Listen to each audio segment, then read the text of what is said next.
Okay, so congratulations for making it here tonight, for being in the Acts class. There's always a blessing when we're together in the Word. This particular study, the book of Acts, what a joy, what a privilege to be in this book.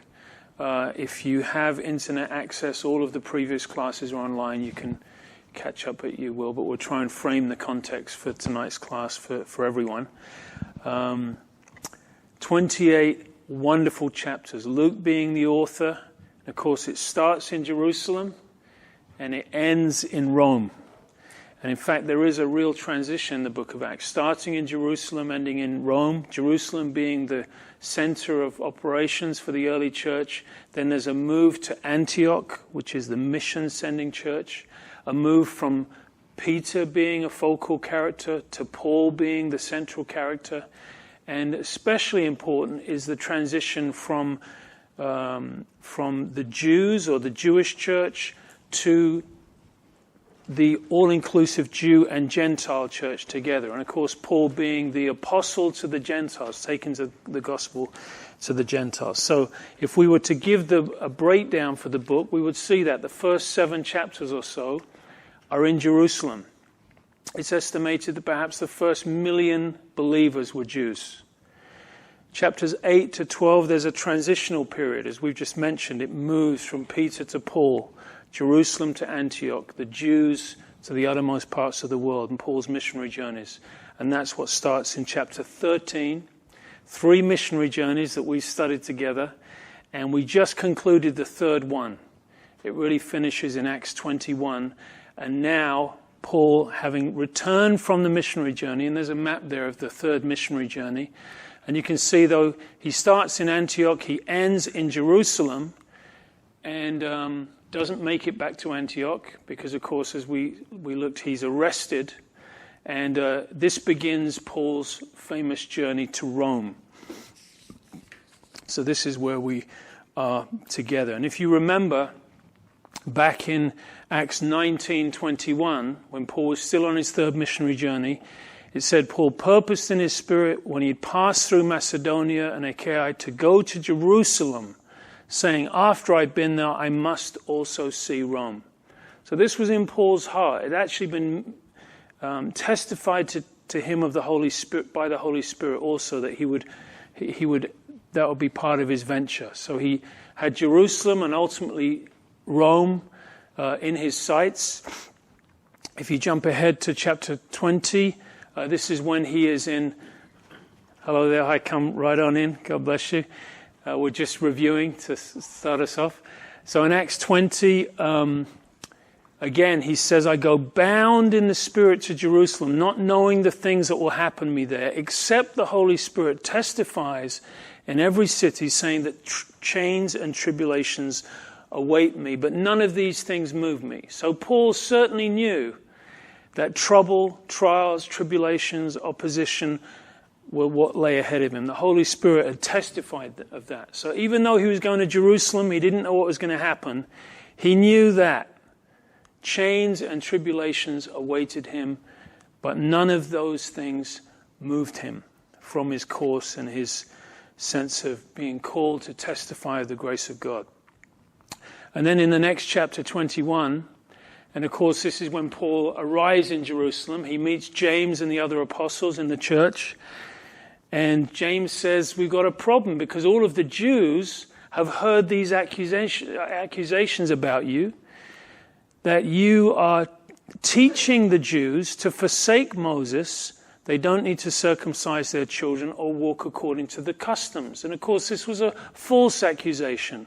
Paul certainly honored the heritage of the Jews. He loved the Jewish people. He was Jewish. He had a heart for the Jews. But what he taught, is clear in the book of Romans, was that they were not obligated to keep the law. Free to keep the law or free not to keep it. But if you keep it, you do not get your salvation on the basis of keeping the law. That's what Paul clearly taught, Romans 3, 20 and 28, etc. But they'd skewed this and twisted this and accused him of dishonoring the history, the roots, the culture, the law, Moses, the temple, etc. In fact, if you jump ahead a few verses, when they saw him in the temple, the Jews from Asia cried out and said, "This is the man who teaches," notice three things, "all men everywhere against our people, against the law, and against the temple." And the additional accusation there, because there was a Gentile in the temple, they accused Paul of bringing him in, but he hadn't done that. So,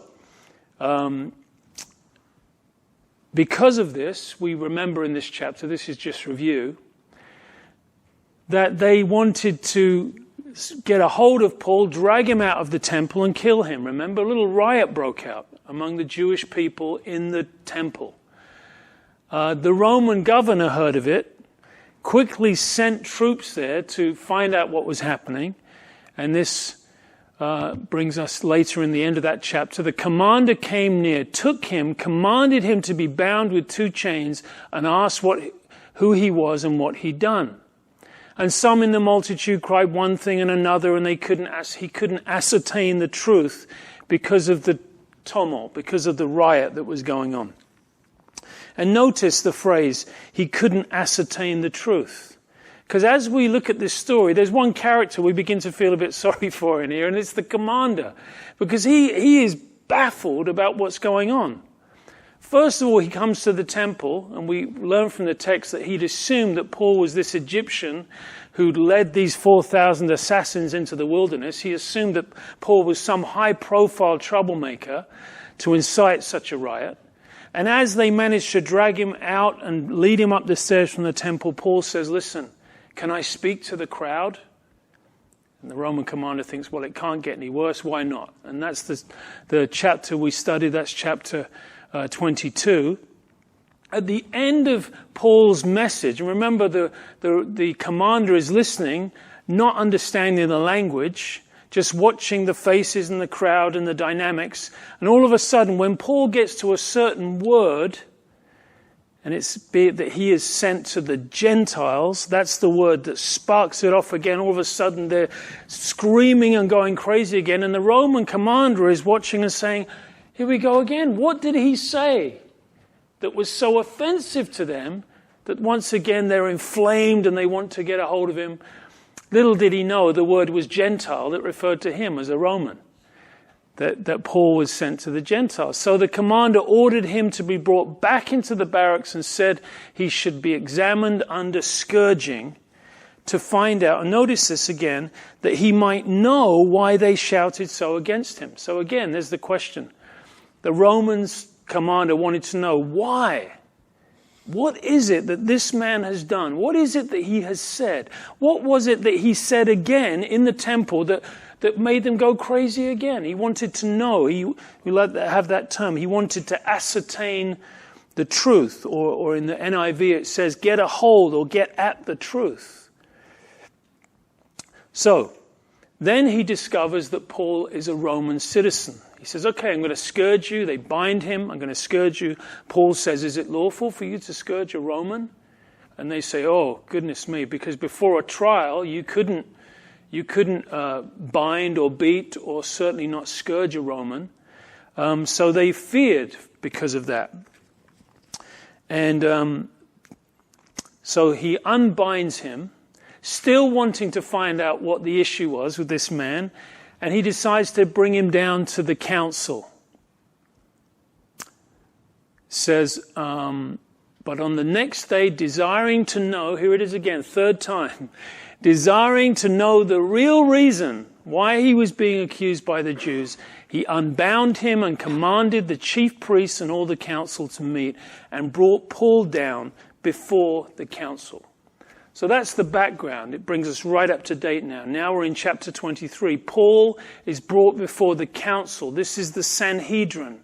This is the council of 70 men. It's like the Jewish Supreme Court, the highest court in Judaism. We remember it because there are others who have appeared before this court before. In fact, this is the 4th time in the book of Acts. Not to mention our Lord himself was before the Sanhedrin in one of his final mock trials. So he's going to have to answer to them, the high priest and the Sanhedrin. Peter and John in Acts 4, then Peter and all the apostles in Acts 5, Stephen, of course, just before he's martyred in Acts 6, and here, going into chapter 23, now Paul stands before the Sanhedrin. You may remember when Jesus stood before the Sanhedrin in the Gospels. I'll read it to you just to give you a refresher. This is from Matthew 26.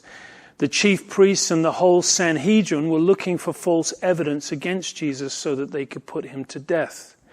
But they did not find any. Though many false witnesses came forward, finally 2 came forward and declared, "This man said, I am able to destroy the temple of God and rebuild it in 3 days." And then the high priest stood up and said to Jesus, "Are you not going to answer? What is this testimony that these men are bringing against you?" But Jesus remained silent. The high priest said to him, "I charge you under oath by the living God. Tell us if you are the Messiah, the Son of God." "You have said so," Jesus replied. "But I say to all of you, from now on you will see the Son of Man sitting at the right hand of the Mighty One and coming on the clouds of heaven." And the high priest tore his clothes and said, "He has spoken blasphemy. Why do we need any more witness? Look, now you have heard blasphemy. What do you think? He is worthy of death." They answered. And they spat in his face and struck him with their fists. And others slapped him and said, "Prophesy to us, Messiah, who hit you?" This is the Sanhedrin. This is that high court in Judaism. And this is who Paul is standing before in this chapter.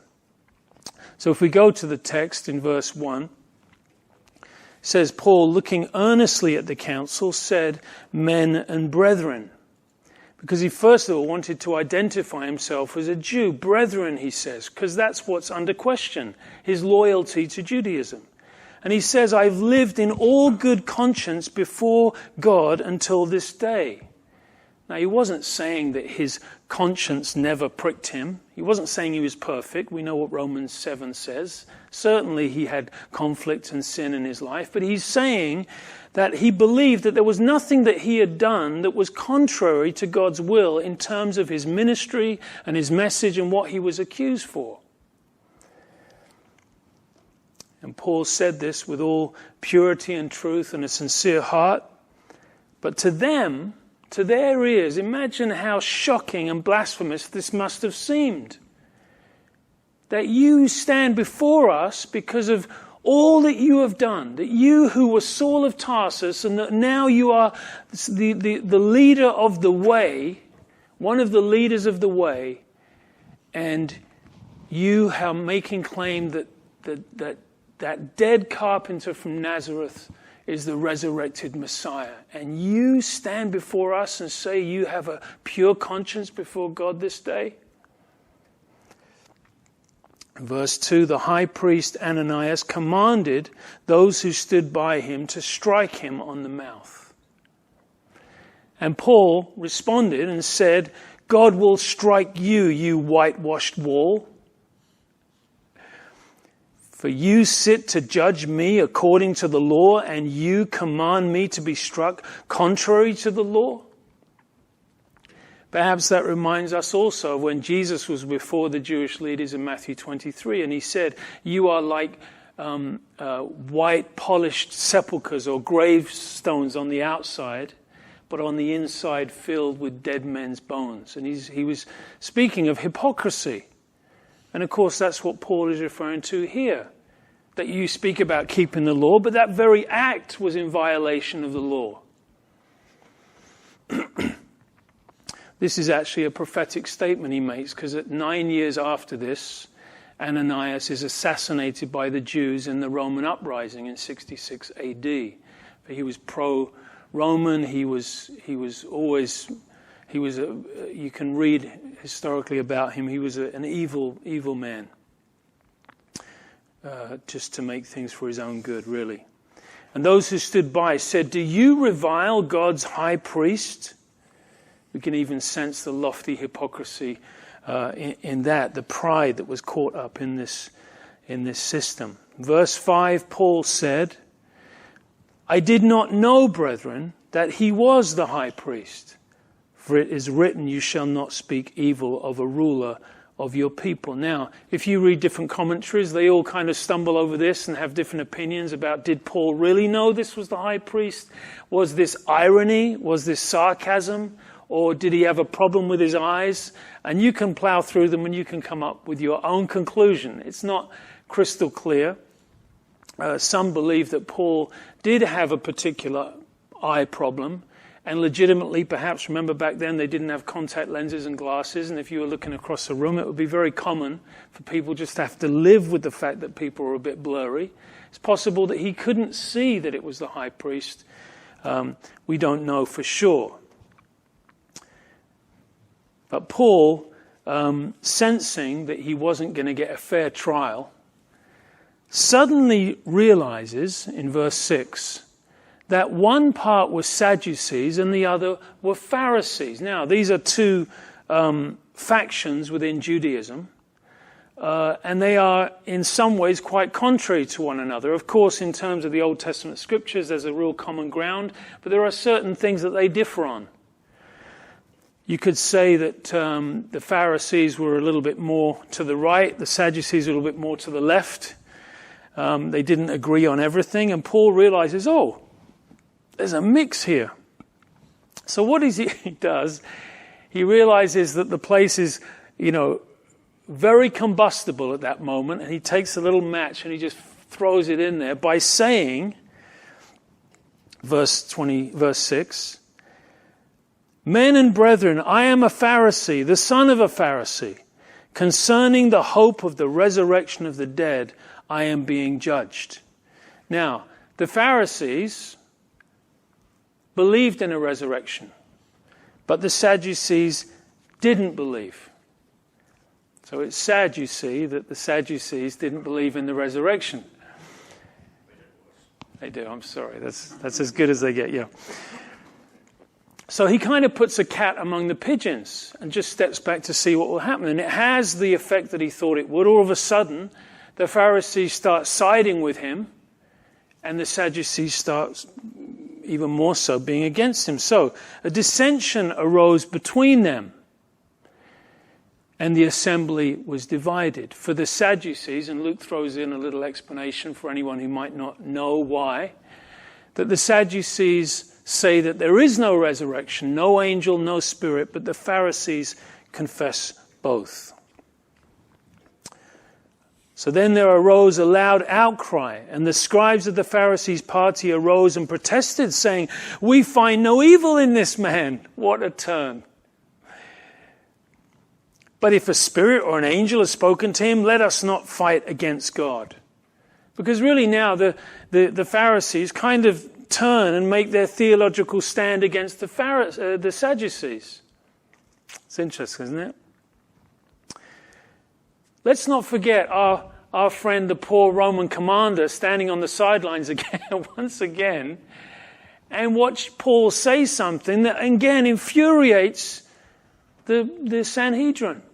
He's asking again, what is going on? What is it that's so controversial about this man and all that he says that makes people go crazy like that? So, verse 10 tells us, when there arose a great dissension, the commander, fearing lest Paul might be pulled to pieces by them, commanded the soldiers to go down and take him by force from among them and bring him to the barracks. So again, he's confused. He had to intervene again. Now, we could take a pause and imagine what is going on in the heart and mind of Paul in this particular moment and trial, but all through the missionary journeys, all through his life experience. We read about it in 2 Corinthians 11, for example, as he lists all of the trials and troubles that he'd endured, being stoned and beaten and shipwrecked and imprisoned, etc. And now here he is being carted back to the barracks, put in this lonely cell. We can only imagine that the atmosphere must have been quite active and accusing him and wanting to bring him low in that moment. It would be easy for him to be discouraged. Have you ever been discouraged before? Right? And Paul, although he was an incredible man, an apostle and a great man of God, he was subject to like passions as we are. He was a human being. And he had those struggles. So, this is why it says in verse 11, the following night the Lord stood by him and said, be of good cheer. This is an expression, be of good courage, have a joy in your encouragement. And only the Lord uses that phrase. And the Lord encourages him. Why? Because he needed it. That's why it wasn't redundant. The Lord came alongside, the faithful paraclete, the comforter, the one who comes alongside in the time of need, has a word in season for us. And he stood by him and said, be of good cheer, Paul, for as you have testified for me in Jerusalem, so you must also bear witness of me at Rome. Now, that's quite a promise, isn't it? It's quite a prophecy. You think all of a sudden Paul knows, well, at least I know I'm not going to die in Jerusalem, and I'm not going to die before I get to Rome. So there was a resting place in that for him, for sure. So, this is one of those special visitations or visions that Paul has in his life. And in fact, we mentioned this before, but there are 6 of them that I can identify. Maybe you might see 1 or 2 more. It depends on what you classify that. But not just that the Lord stood with him, but he spoke to him. He visited him. We remember on the road to Damascus, his conversion experience. After Damascus, when he first went back to Jerusalem, when the Lord said to him, welcome to Jerusalem, but please leave Jerusalem, because they won't receive your testimony. And then he goes out to Arabia for 3 years, where he has an abundance of revelations in 2 Corinthians 12. This is where we believe that the Lord really taught him the gospel and showed him the wonders of grace and the meaning of the cross and the body of Christ. And all of these truths that come out in his letters was through the Arabian experience. And then on the second missionary journey, where they are in Troas, and they see that he has the vision of the man saying, come over and help us. Not specifically a vision of Christ, but a vision we could note in Paul's life that was a significant one. Missions going first time into Europe. And then in Corinth, and again, with all kinds of opposition and trouble, the Lord comes alongside and says, do not fear. Stand and speak. I have many people in this city.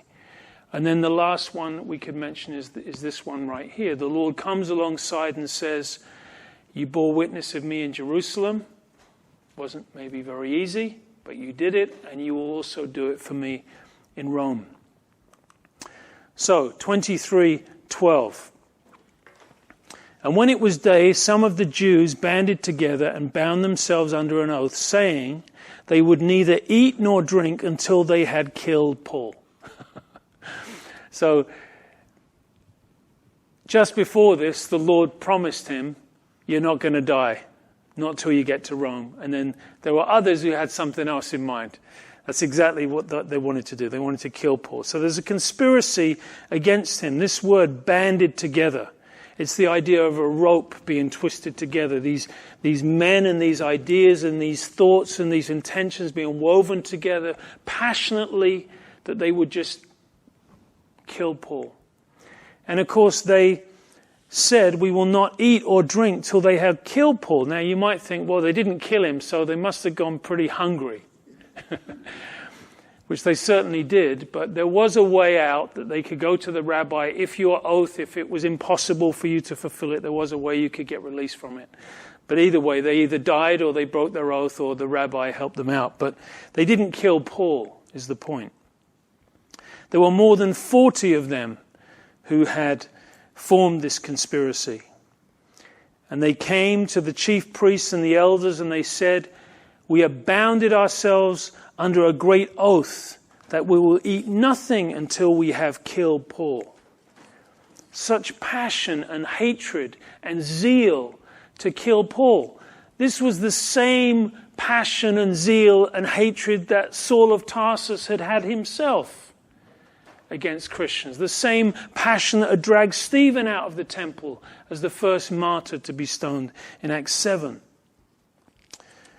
By now, we're used to this type of opposition against Paul. Ironically, Paul hadn't done anything wrong. He wasn't a major criminal.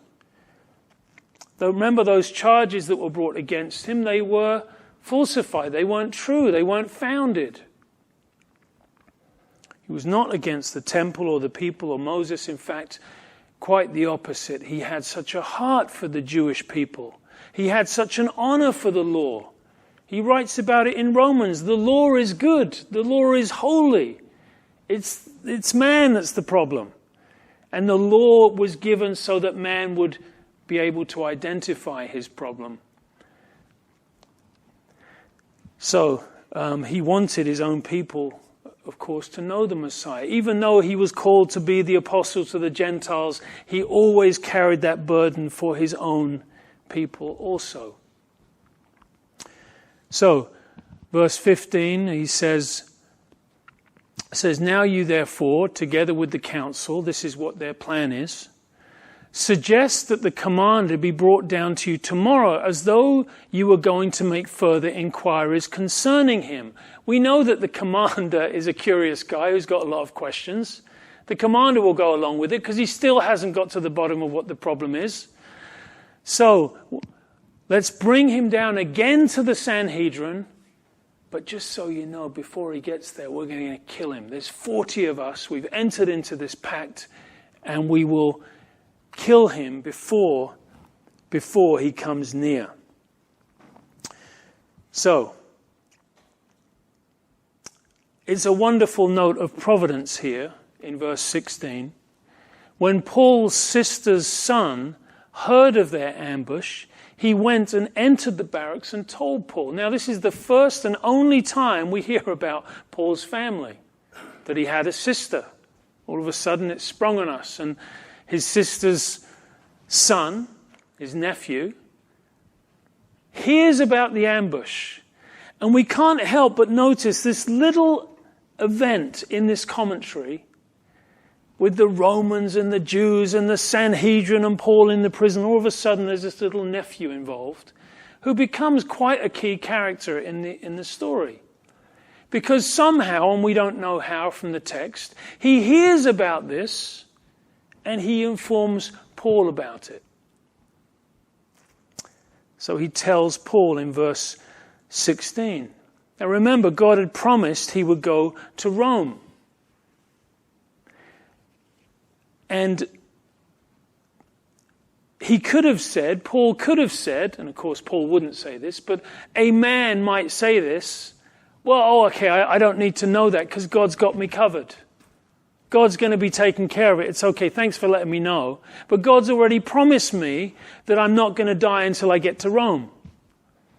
But Paul, I think, was very real and commonsensical and wise enough to know that God was in this. And this is so instructive for us because we could hyper-spiritualize our Christian life and think that we need to see some type of vision or have some type of dream.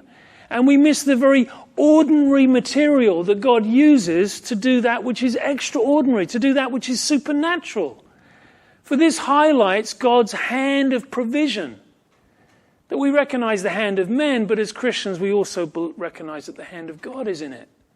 That God is moving pieces, moving people, moving hearts, orchestrating events to bring about his purpose. And there's something so pleasurable for us to acknowledge that as believers in the 21st century, in our own life. To realize that right in the trenches, right in the mud, right in the details of life, God has a plan and God is moving and God is faithful. God is not absent. But God is very present. God is very faithful. It would be foolish. We know the parabolical stories about a man who prays to God and says, "Oh God, will you help me?" He's stuck on an island somewhere, and a helicopter goes by, and do you need help? No, I've prayed to God. He's going to help me. And then a ship goes by. Do you not want us to save you? No, I've prayed to God, he's going to help me. And then he comes before God and he says, why didn't you help me? He said, I sent a helicopter and a ship. Right? And that's this. Paul recognizes that God was in this. Not accidental, but a wonderful note of providence in the story. And this is the type of perspective that we are privileged to as believers, isn't it? What an incredible vantage point and perspective we have to consider not only our life and our little arena, but the whole of human history. The whole of global events, as we've been noting in the book of Daniel and through the scriptures, it beautifully highlights this truth. That God is not just divorced from it all and sitting back and thinking, boy, I hope this works out, or nothing surprising him. He's in the details. He'll prompt the heart of a young nephew, or whatever it might be, in the right moment, in the right way. And it's wonderful because all of these huge things can be hinging on something so seemingly insignificant. So, I think how we view history says a lot about us and current events. So, Paul recognizes this and he sends the nephew, verse 17. He calls one of the centurions to him and said, take this young man to the commander, for he has something to tell him. Now, what's great about this is we're going to see these little links in the chain. We've got the nephew, the centurion, the commander, and Felix. It all starts with this nephew. So, verse 28, he took him and brought him to the commander and said, Paul the prisoner called me to him and asked me to bring this young man to you. He has something to say to you. The commander took him by the hand, which perhaps indicates that he was a younger boy, and went aside and asked him privately, what is it that you have to tell me? And he said, the Jews have agreed to ask that you bring Paul down to the council tomorrow, as though they were going to inquire more fully about him. He wasn't too young that he couldn't articulate and explain and understand exactly what was happening. He had a head on his shoulders. And he says, but do not yield to them, for more than 40 of them lie in wait for him. Men who have bound themselves by an oath that they will neither eat nor drink till they have killed him. And now they are ready, waiting for the promise from you. So the commander let the young man depart and commanded him, saying, let's keep this between me and you. Don't tell anyone else what you've told me. Obviously because he wouldn't want the conspirators to find out that he knows. But perhaps also he wouldn't want people to find out that his informant was this young lad. But anyway, he wants it to be kept a secret. And he called for 2 centurions, saying, prepare 200 soldiers, right? 1 centurion over 100. So 2 centurions, prepare 200 soldiers, 70 horsemen, 200 spearmen to go to Caesarea at the 3rd hour of the night, which is 9 p.m. So all of a sudden, there's this large army accompaniment that is going to take Paul, this Roman citizen whose life has been threatened, and they're going to deliver him to the governor of Judea, Felix. So verse 24, it said, provide mounts to set Paul on and bring him safely to Felix the governor. And the commander decides, you know what, I'll send a note along. So he writes out this letter, and it's Luke puts it in there for us. He wrote a letter the following manner. Claudius Lysias, to the most excellent governor Felix, greetings. Now he twists the facts a little bit to be a bit more favorable.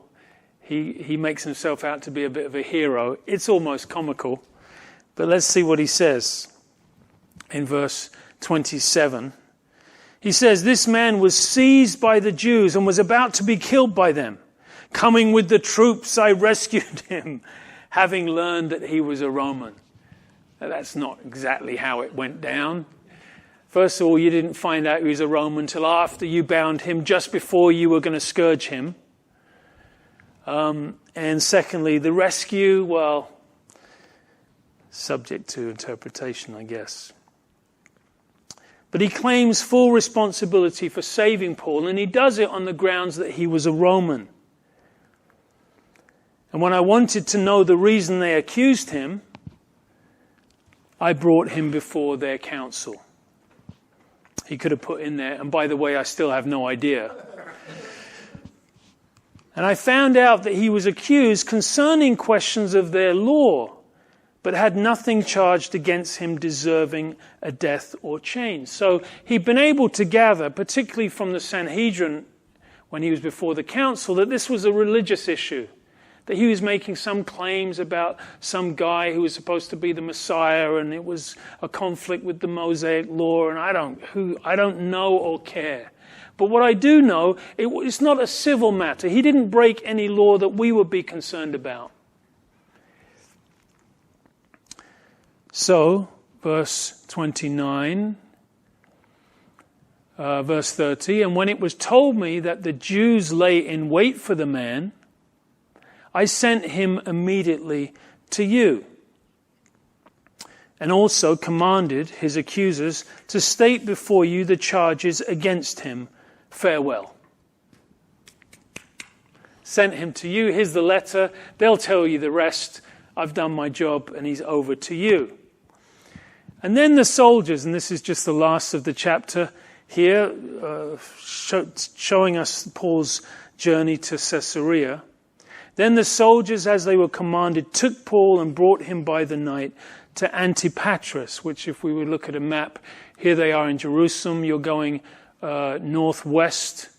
It's probably, I think it was, about 40 miles northwest of Jerusalem. They would have been traveling through the night. And at this point, Jerusalem is forever going to be behind the Apostle Paul. He's left Jerusalem, never to return. Now he is fully on his way to Rome, albeit via Caesarea, and then finally he'll head on to Rome. So the next day, in verse 32, they left the horsemen to go on with him and returned to the barracks. So the foot soldiers then returned to Jerusalem, and the 70 remaining cavalry, etc., escort Paul on to Caesarea, which, by the way, is one of the most incredible places in Israel you can visit. It's a beautiful coastal town with incredible archaeological remains of Herod's palace and the amphitheater, and it's an incredible place to go. Perhaps we will walk that land together one day. So he comes to Caesarea, and verse, I don't know why I've missed 33. When they came, no, that's verse 33. It's a typo there, sorry. When they came to Caesarea and had delivered the letter to the governor, they also presented Paul to him. And the him being Felix. Now, Felix was the governor of Judea. That was a position that Pontius Pilate had that position from 26 to 36 AD. But Felix had it from 52 to 59 AD. So this dates it for us. And verse 34, and when the governor had read it, he asked what province he was from, because Roman law required that before you would be tried, it would be established, what province are you from? Because the Roman citizen would have the right to be tried in his home province. It turns out that it was within Judea. He was from Cilicia. Remember, Tarsus is in Cilicia, north of the Mediterranean. So it was in that province anyway, so Felix could try him. And when he understood it was... and when the governor had read it and he asked what province he's from, I think I might have missed a verse. And when he understood that he was from Sicilia, verse 35, he said, I will hear you when your accusers also have come. and he commissioned him to be kept in Herod's praetorium, or the governor's residence. And the next chapter, and these chapters are beautifully tied off for us, because each one is a defense, if you like, or where Paul has to stand before another Roman official or another person on his journey to Rome. We've had the Sanhedrin, we have Felix, we have Festus, we have Agrippa, and then finally he's going on to Rome. So this sets us up for the next chapter, which is 24, his stand and defense before the Roman governor Felix. So we'll end there now, and perhaps someone has any questions or comments. Feel free if there's anything on your heart or mind you'd like to ask. I just wanted to say, connected in a way to it, that you were saying about the artifacts that people have found. They said also they found something appertaining to Pontius Pilate, like a concrete type of signpost. Yes. Yeah, it's the Pilate stone, and it's in the Jerusalem Museum, the original, but there's a copy of it actually in Caesarea, funny enough. So you can see that, because of course it would be weathered otherwise, but you can see it, and there clearly it says, Pilate is on there, because there was a time when it was questionable whether he was a real historical character. And of course critics of the Bible would say, Pontius Pilate, we've no record of it, but so that was a major discovery to verify the biblical account, yeah. Yeah, anyone else?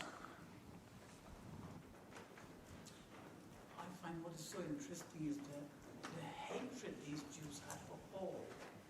I mean, really, Paul did nothing wrong in the sense that before his conversion, he diligently did the work of God.